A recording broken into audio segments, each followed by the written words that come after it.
Depois de marcar uma acariação sobre o Banco Master, o ministro do Supremo Tribunal Federal, Dias Toffoli, decide deixar para a Polícia Federal definir se será necessário um confronto. Vamos então a Brasília para conversar com o repórter Pedro Nascimento.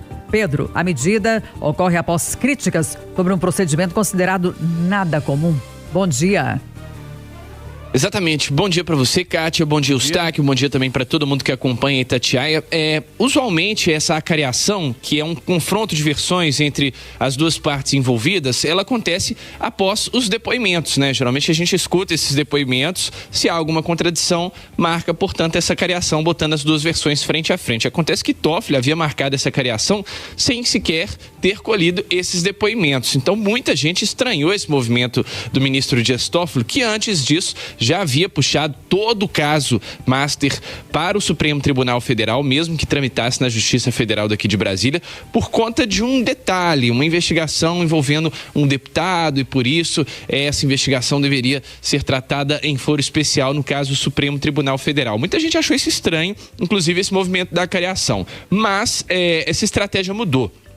Ontem, o ministro definiu que os depoimentos serão colhidos separadamente e uma eventual acariação ficará a critério da delegada da Polícia Federal, que é responsável por este inquérito. Portanto, a Polícia Federal, ela colhe a partir das 14h de hoje os depoimentos de 3 personagens que são centrais nesse caso do Banco Master, que é aquela tentativa de venda do Banco Master para o BRB, que é o banco regional aqui de Brasília e que está sendo investigada. Serão ouvidos, portanto, o presidente do Banco Master, Daniel Worcaro, o ex-presidente do BRB, Paulo Henrique Costa, e também o diretor de fiscalização do Banco Central, Ailton de Aquino Santos. E o objetivo é o mesmo, né? Esclarecer as condições e os motivos que levaram o Banco Central a negar essa operação entre o BRB e também decretar a liquidação do Banco Master. Daniel Worcaro, ele prestará depoimento de forma presencial. Já o ex-presidente do BRB e o diretor do Banco Central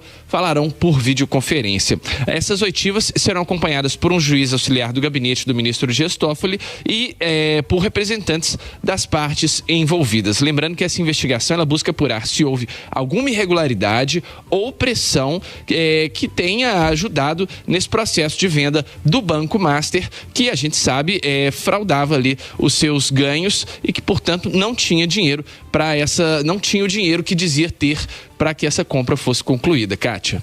Ô Pedro, ainda sobre o caso do Banco Master, a Procuradoria-Geral da República arquiva um pedido para investigar o ministro Alexandre de Moraes e a esposa. Exato, Kátia. Muita coisa envolvendo o Banco Master e o Supremo Tribunal Federal. Dessa vez com o ministro do Supremo Tribunal Federal, Alexandre de Moraes.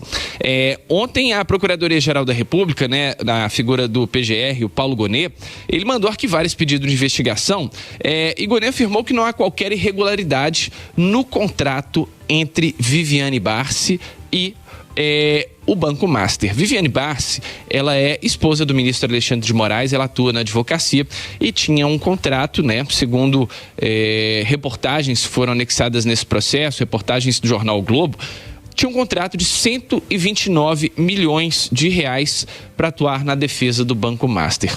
Além de não identificar a atuação do escritório de Viviane Barsi no contexto ali do Banco Master, é um contrato também que salta aos olhos por ter cifras bem acima dos valores de mercado, e a gente está falando da esposa do ministro Alexandre de Moraes atuando na defesa de um banco que está sendo investigado, né?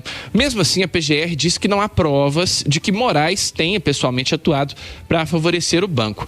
De acordo com essa decisão, as reportagens ali que foram anexadas, elas citam apenas suspeitas, mas não trazem fatos concretos. Portanto, o que fica é a versão de Moraes, né, de que conversou com o presidente do Banco Central, Gabriel Galípolo, mas negou qualquer interferência no caso. De Brasília, Pedro Nascimento.